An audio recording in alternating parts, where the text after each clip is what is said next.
Good afternoon. Hello to everyone. Good to see you here. I hope you all had some time to get a coffee or lunch break. Thanks for joining me here today. My name is Magdalena, but you can also call me Maggie, please. And thanks for joining me on my quest today to prove to you that anyone can create maps with Mapcreator.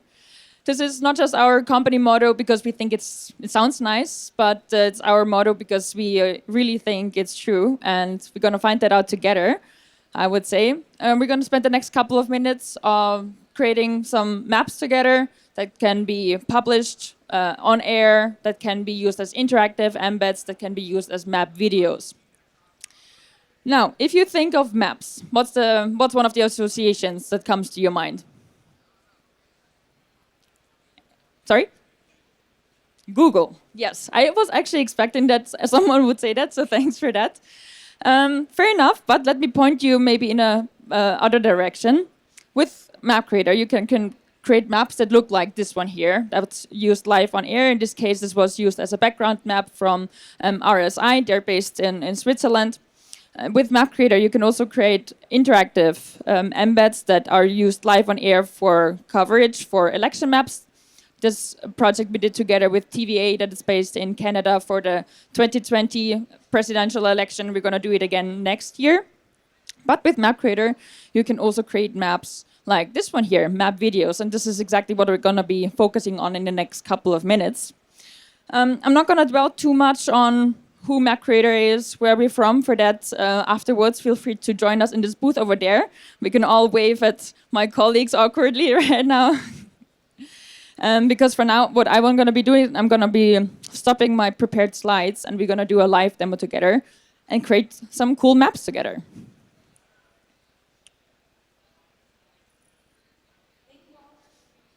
Perfect.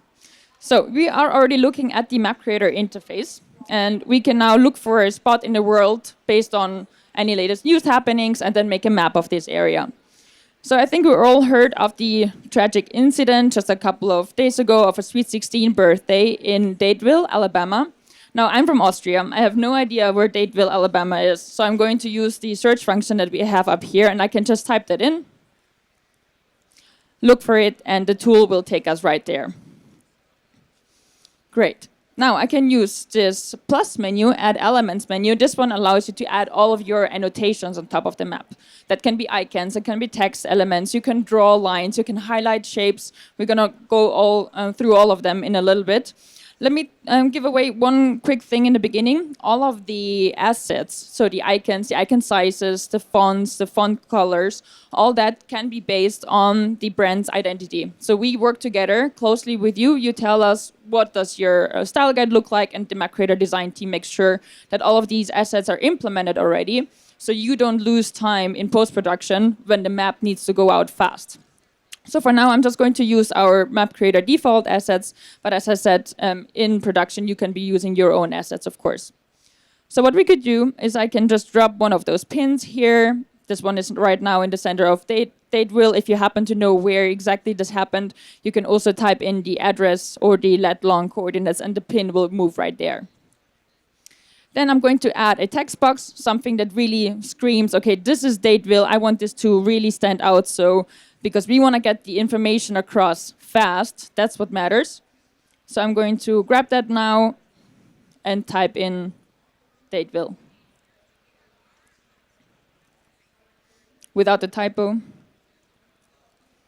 And also this item here, I could change the color, I could change the size. Again, everything that I'm doing now more in a repetitive way, that would already be done for you because it's already predefined according to your style guides. That's what the design team at Mapcreator is responsible for. Now, what I think would be helpful on this map is putting this more in a global context or in a context in the state of Alabama. So I'm going to zoom out some more. And you really get to decide yourself what is the context that you do want to show. In this case, I'm just going to show it on this Alabama level.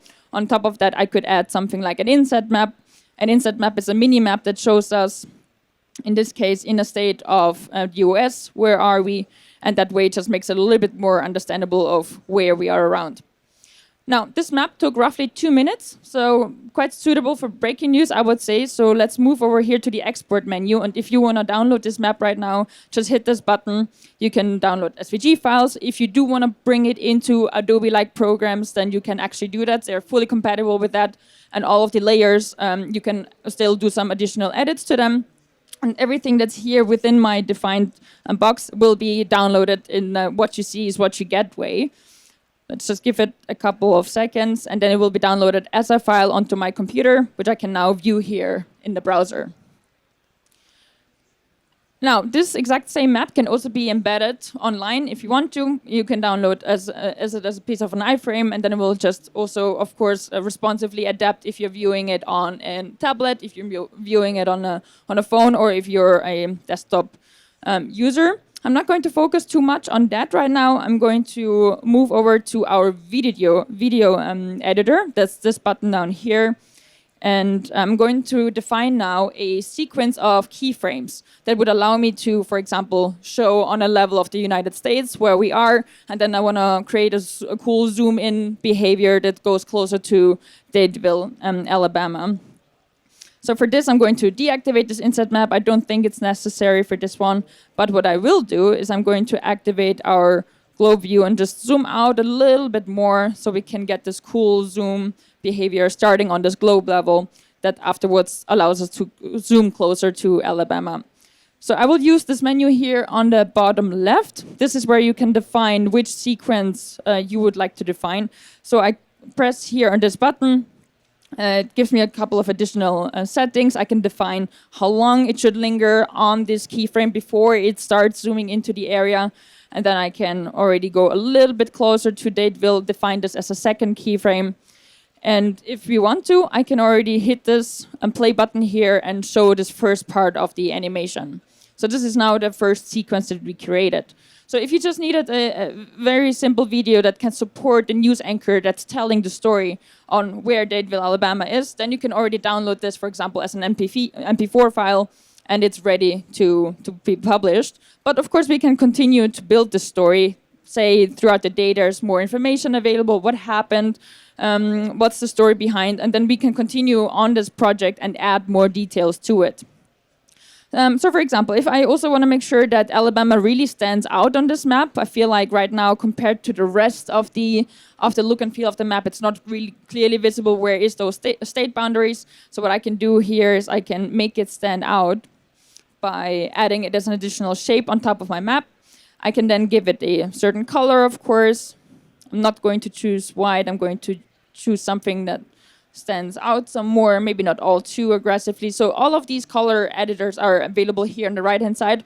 Or again, it's already predefined for you, so you don't need to worry about which color codes are being used. And we can also limit the color selection to only the colors that you decide. So your designers don't need to think about, does this look nice or not? I know I'm not a designer, so I better rely on what my art director tells me looks good. Now, what we can do next, I'm going to define another keyframe. I want to stay afterwards here closer to Dadeville, so I'm going to add that as a third keyframe. And I'm switching now over here into the timeline view, because that one allows me to time when do elements appear and disappear. So if you, for example, here on the level of the US, maybe it's not necessary just yet to show the pin and to show the text element. So I'm going to use a very simple drag function that allows me to pull this back in the timeline. So I can say that these two items should only appear roughly at second 3, or you use the time settings here on the right-hand side that really allow you in a more fine-grained manner to time the settings. Or the state of Alabama, if that one doesn't need to be visible just in the beginning, I can also pull this a little bit back. You can even decide that the first keyframe, so the first picture that we defined, the one on the globe, maybe lingers for a couple of seconds before we start moving towards Alabama. So for that, I'm going to use this fixate function that allows me to change. For example, I need it to stick for 3 seconds before it starts zooming. And then I have some additional options available here that allow me to time each of the elements that we brought into this map. I hope you can see all of the drop-down settings that I'm opening here. Yes, you can. So I want to make sure that the Alabama shape is only highlighted for a couple of seconds, as afterwards we want to zoom towards Dateville, and only these two items need to stick with us on those frames. So this sequence is now ready. I can hit the play button just once more, and then we will see nothing happens for the first 3 seconds, and only then we start zooming in towards Alabama and towards Dateville. Now, we can take that also a level further. If you're a fan of satellite imagery, I think that looks quite cool and it's engaging, then I can use our satellite layer. For that, I'm going to also show you now how different the general look and feel of maps can be. So right now, it was more of a pale look and feel, more gray colors. Now let me switch to one of the map styles that we created just for the NAB. So you see also here, fonts are already a lot bigger. The color scheme is different. So this is what I meant before with really making sure that your assets are already predefined, and you don't need to worry about your colors, the fonts, the font sizes, as those are already implemented in exactly your style. So let me activate this satellite layer that's here in my elements list overview. Those of you that work with tools like Adobe Illustrator might recognize this, this layer list. This is really very similar to other layered tools. And in this case, what I can do, I can say is that the satellite layer should only be active in the first 3 or 4 seconds, and then I want it to dissolve in the vector map. So I'm going to time that, how long this action should take place. So again, I'm mostly working here with the timeline editor, and you can decide how long something should have a certain state before it starts dissolving into the next. Let's play this one more time.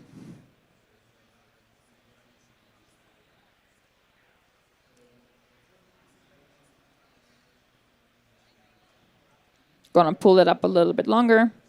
I feel like that could look a little bit better. Do we have any questions at this point, actually?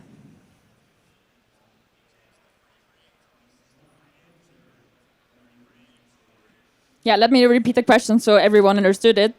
He asked if the frame rate can be changed. So yes, let's have a look over here in the export settings. Right now it's set to 60, and you can open the drop-down menu, and there's a couple of other ones that are predefined, but we can also be flexible there. And of course, you can decide yourself what the frame rate is.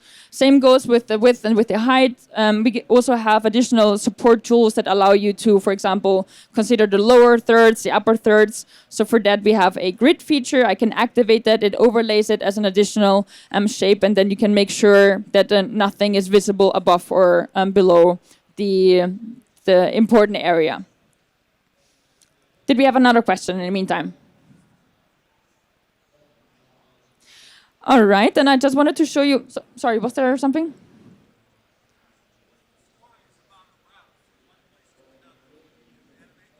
A route? Yeah. So the question was if we can animate routes. Absolutely.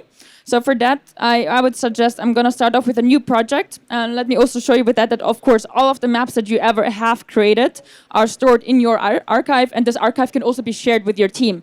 So if you have morning producers, evening producers, you need to make sure that assets can be shared amongst each other. Then you can, of course, rely on the fact that all of these maps will remain available. So let me show you what one of those routes can look like. I actually created a similar map already before, making sure that we have to, of course, make use of the time. So let me load one of those projects.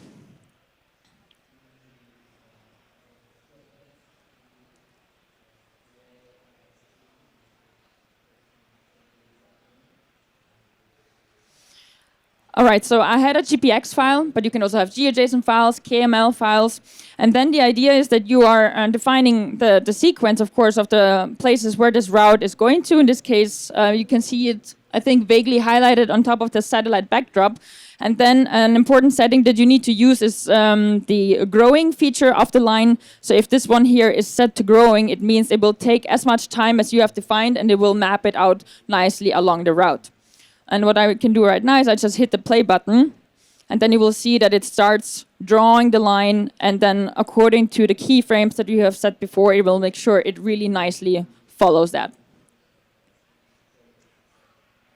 So this is possible with those kind of routes. In this case, this is a hiking path, but we also, for example, have features that allow you to draw Bézier, so curved lines. We also do circles. So let me show you how that looks like. And for the sake of this map, I'm just going to choose one of our other keyframes again, and I'm going to zoom out some more to show you what that can look like.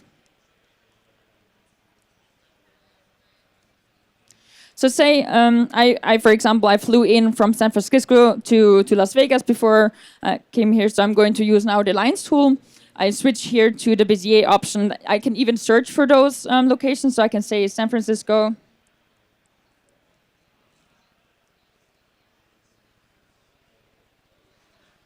Which for some reason doesn't want to show up right now. Let's just give it another second.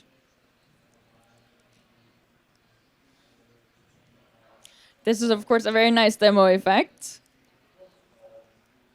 Just gonna type it one more time. I'm sorry about that. I'm gonna check out right afterwards what's going on here. And in any case, I can just use the click function as well, of course. So the same logic that we had with icons for dragging and dropping, that's also possible for drawing the lines. So I can just look for the location on the map and then draw the line between those two locations, and then you can curve it, bend it in any direction that you like, making sure that it has all of the styling assets as you want them, of course.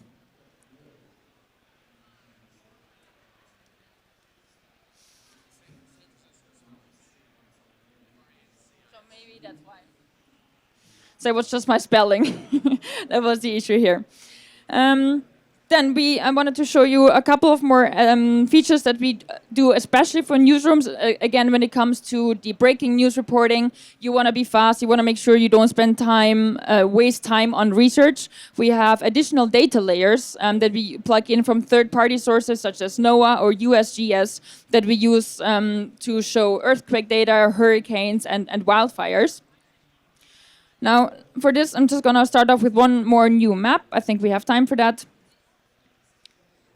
I'm also making sure that my internet is not giving up on me. Sorry about that, everyone. Over there is a video running that actually still shows all of the main features that I wanted to show you next. So as I mentioned, we plug into third-party data sources such as USGS for earthquakes, NOAA for hurricane data. So hurricane season is upcoming, and the idea is that the users can immediately put that layer on top of the map. So they don't need to look for the data themselves. And the Mapcreator immediately shows the current state of the hurricane. And then we have some additional features such as estimated time of arrival, the wind probability extents. And then you can show the most up-to-date information to your audience.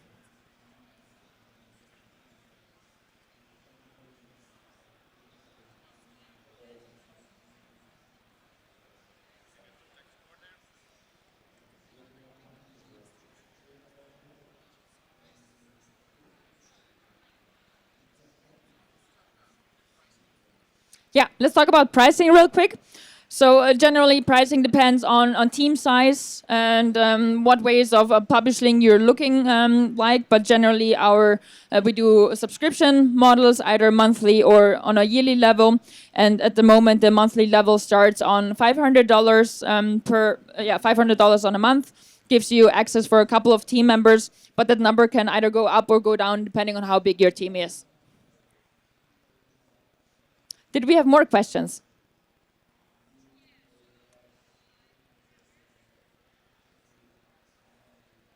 All right, I think actually our time is probably up. Yeah, he's nodding over there. Anyways, thanks for being here. Sorry about the little hiccups that we had. I'm just gonna steal one more minute from you so I can show you the wildfire data that I was mentioning. Wildfire season is already on, so for that I'm just going to use the data layers menu, and that allows me to pull in the data from NIFC, and I can zoom here into your given location, and you can decide what is the map that you want to make. And in this case, you will see that we have perimeter data as well as the hotspot data. And of course, all of these assets, so the way that the icon looks like, the color of the perimeter, all that can be pre-customized to your brand's identity. And we even have historical data as well. If that is relevant for you, we can make you can create maps of a couple of decades ago, for example, and show, for example, how the different parameters look like over the last course of years.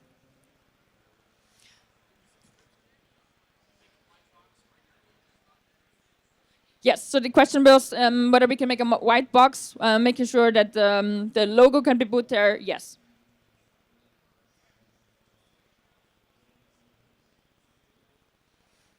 Did we have any more questions?